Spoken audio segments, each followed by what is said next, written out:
It's a boy, mga kabok. Sa mga hindi nakakaalam, ganyan ang itsura ng sub-adult male na Japanji. Ayan, lalaki. Ito yung basihan niya, mga kabok. Yung pedipalps niya, bilog. Ayan yung dalawa.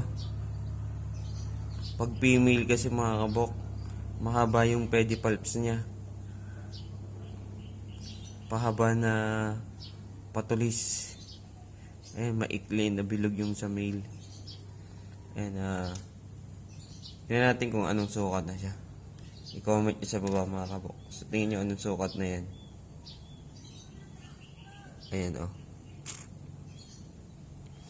Tingnan natin kung paano siya mag-take down. Bigyan natin ng maliit na lats.